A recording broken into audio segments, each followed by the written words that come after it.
네, 안녕하세요. 오늘도 이손사입니다. 오늘 주제는요, 교통사고가 발생했을 때 나의 과실 비율 주장에 대해서 한번 살펴볼 겁니다. 차 대 차 사고 또는 차 대 사람 사고 과실 때문에 많이 분쟁이 발생되죠. 자, 보통 교통사고는요, 가해자, 피해자, 교통사고가 났습니다. 그럼 보험 접수가 되지 않습니까? 여기서 교통사고 과실은요, 대인팀에서 말고요, 대물팀에서 보험회사끼리 과실을 결정을 짓습니다. 자, 예를 한번 들어볼게요. 내가 교통사고 났습니다. 근데 우리 보험회사에서 상대 보험회사랑 이야기를 했는데 내 과실이 20%, 상대방 과실이 80%, 또는 내 과실이 10%, 상대방 과실이 90%라고 합니다. 근데 저는 이거 내가 봤을 때 무과실인 것 같은데 이걸 주장하려면요, 어떻게 해야 되는지 많이들 궁금해 하십니다. 제가 오늘 그 부분에 대해서 설명을 한번 드려보겠습니다. 자, 처음에 제가 설명드렸죠. 교통사고는 상대 보험회사와 내 보험회사가 둘이서 과실을 결정하게 됩니다. 그런데 보험회사끼리 정한 과실이 내가 생각했을 때 이 정당하지 않다 라고 생각되면요, 이의 신청을 할 수 있으니까 꼭 이의 신청 이거 한번 해보십시오. 자, 다음으로 과실 비율에 대해서 이의 신청하는 방법에 대해서 설명드리겠습니다.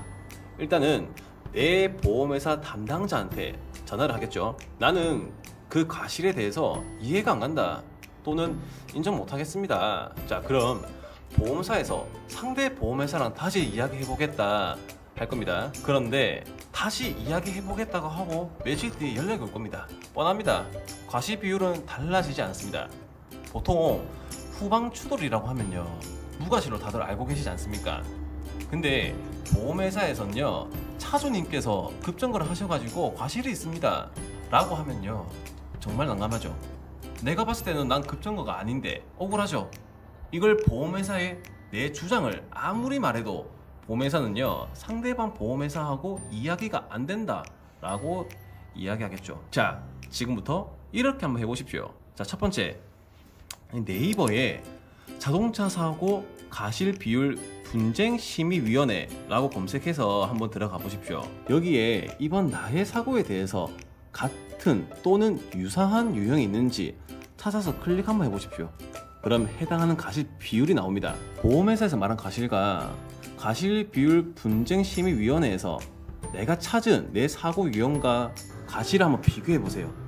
비교해가지고 내가 찾은 과실 비율이 나한테 유리한 것 같다 그러면요, 보험회사 담당자한테 보여주십시오. 이건 내가 찾은 과실 비율입니다.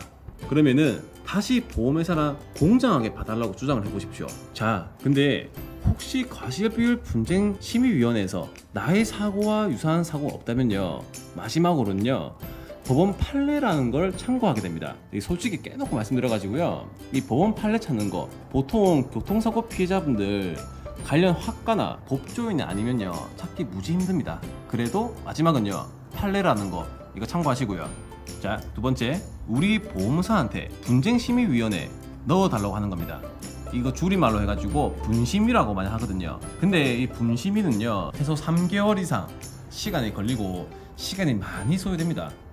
근데 이 분심위를 가도 분심위에서 배정된 심의위원들 있죠, 마찬가지로 요 과실 도표를 보면서 판단하기 때문에 이 무과실 사건도 오히려 과실이 생기는 경우도 비일비재합니다. 분심위는요, 요 시간 소비, 감정 소비 등등 무과실을 주장하려거나 과실이 조정 안 될 경우에는요, 제 생각은 이렇습니다. 상대 측 운전자 동의를 얻어가지고요, 분심위 이거 거치지 맙시다, 바로 그냥 법원 소송 가는 게 저는 시간 소비, 감정 소비 안 하고 그냥 소송 결과에 승복하는 거죠. 물론 시간은 오래 걸리죠.